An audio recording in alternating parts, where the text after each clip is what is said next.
Welcome, Barbara Hudson, clinical nurse specialist in diabetes. So one of the things we'd really want to focus on this evening is partnering with people living with diabetes to improve their diabetes when that's necessary. So what does a partnership look like to you as a healthcare professional? How would that work best?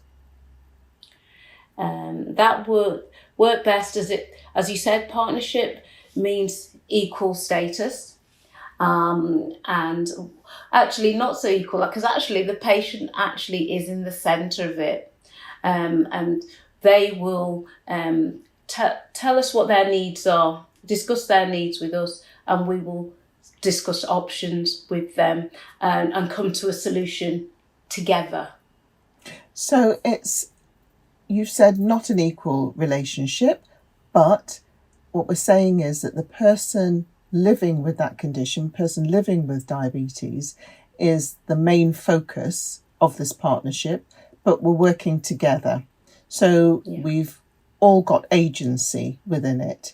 It's not just the healthcare professionals, certainly the person living with diabetes.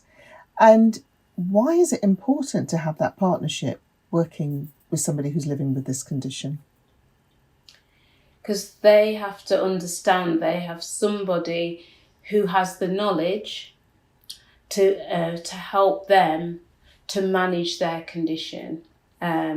So without them, we wouldn't have that knowledge, and without us, they might find it difficult to manage their condition. So that's why, and you want them to have the information to prevent the outcomes that might occur if their condition isn't managed appropriately.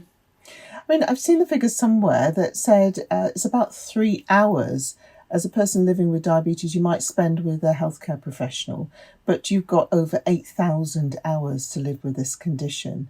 So I think even, the fact that you are self-managing your condition, it's really important for us to partner with the person who has to live with that condition for those 8,000 odd hours, so that they have the tools and the information that they need in order to self-manage that condition. And as a healthcare professional, what might the challenges be of getting somebody to partner with you? I suppose it's all about what their agenda is. We as healthcare professionals have a job to do to deliver care, and we're looking for the most positive outcomes. However, that person needs to be invested and actually understand why certain things are advocated for them. And if they don't understand it or know what to do, then they can't manage that. So it has to be part of their agenda. So understanding what they need to do, but actually how it relates to them. And as a healthcare professional, you need to have insight into that. And I think that is definitely one of the challenges, isn't it? Because, as you said, as a healthcare professional, you'll have a specific agenda. It may be certain things that you feel are vital for that person's health. So, Barbara, I think we agree that preparation on both sides is really important, and a great way for a partnership to work well and a meeting to work very well. So for you as a healthcare professional, if somebody's coming to you wanting to partner with you to improve their diabetes, what sort of preparation should they do before they come to that consultation? What sort of things could they do? I feel they need to come with their own agenda, what they want, what's their goal, what issue have they got, what are their challenges, and how would they like us to help them.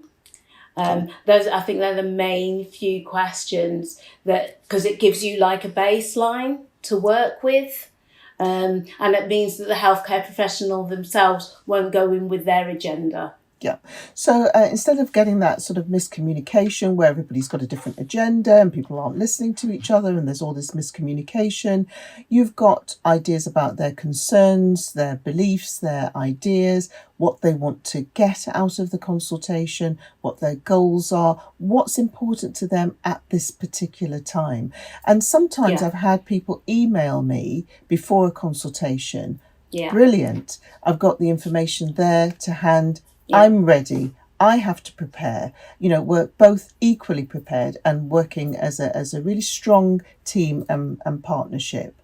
So, but Yeah. certainly to write things down or to put a voice memo in your phone, Yeah. those are I think really useful things. For me as a healthcare professional, I know that's going to get the best out of me when you're coming and you're the person living with diabetes. And that helps with time as well. And we actually have a form like that in clinic. So when people are sitting around waiting to come in, it says, what do you want to get out of your consultation today? What's your goals? What's the most important thing? What do you want to discuss?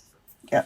And I think for people who may lack confidence, that is a brilliant way to do it, isn't it? So that you've been given that ability to actually ensure that you're an equal partner in this consultation. Not every unit would do that. We know that. So and the additional... Sorry, go on, Barbara. The additional thing from the healthcare person's perspective is also tell them what time they have. I have this amount of time to discuss with you, and if there are other issues you have, you can park them and we can make another time for you to discuss them. I find that can work in a variable way. Yeah. And sometimes somebody will be so annoyed at being advised about the time that they have available that they'll spend the time being annoyed with you about the time you've told them, and you don't actually work together. So I think you have to gauge that one. I mean, it can sometimes work, it can sometimes not. But, as I say, I think it was a great tip. Having that piece of paper within your unit, so it gives people that feeling that they know that they are in partnership with the healthcare team. I think as a tip for other people, make a voice note to yourself, make a note on your phone, write something down, send an email to the healthcare team before you have your consultation.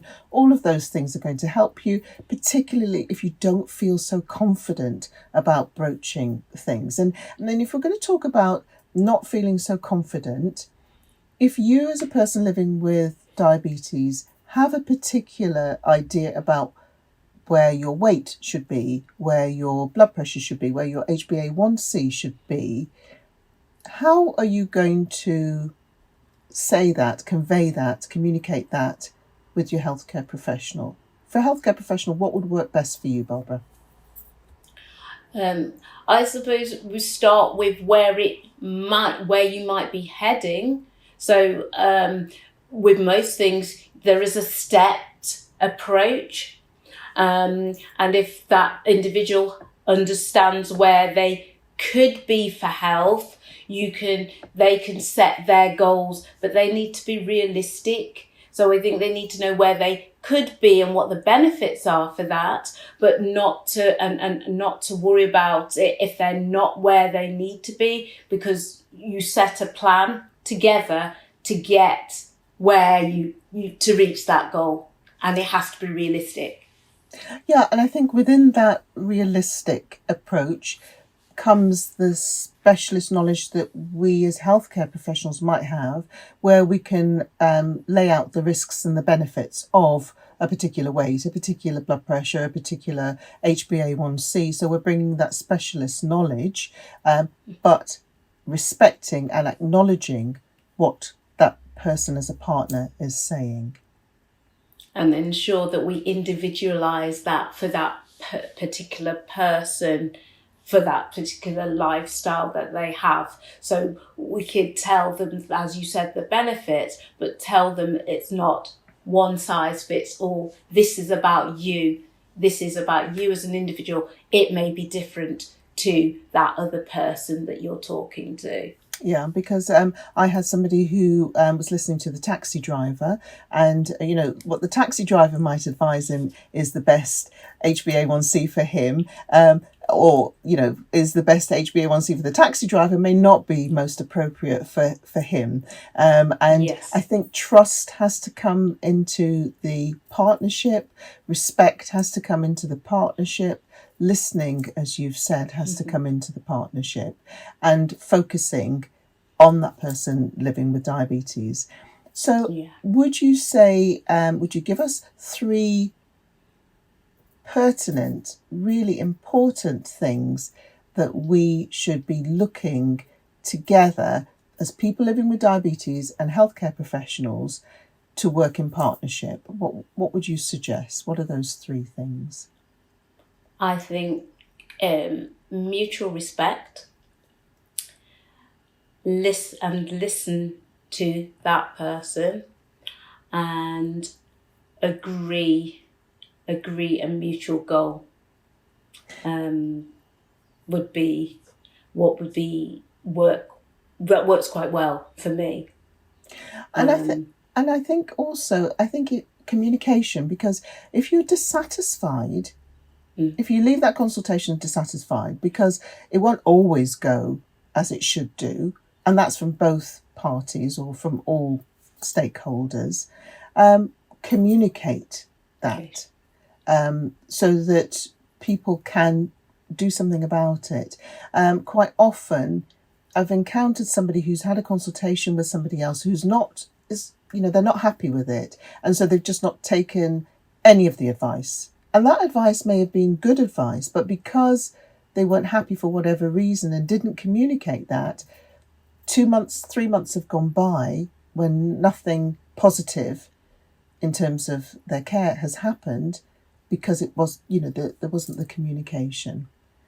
So I think communication in all its forms is really important for us if we're going to partner together.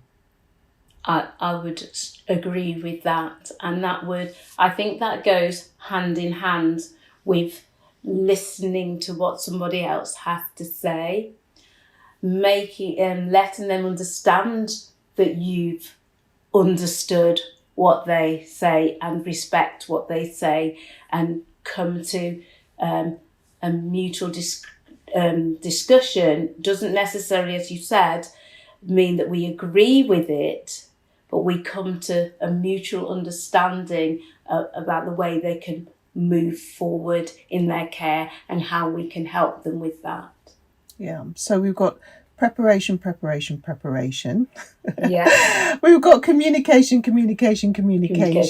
as well, because don't think if you say, I don't want X, that is just sufficient communication. As you've said, we as healthcare professionals need to understand your reasons why you might not want that, why that hasn't suited you or suited your friend or your relative before, and you feel you don't want it. And I think respect is a really important thing. So thank you so much, Barbara. Really appreciate all your really fantastic, helpful advice. Well, thank you for allowing me to share that with you today. Thank you.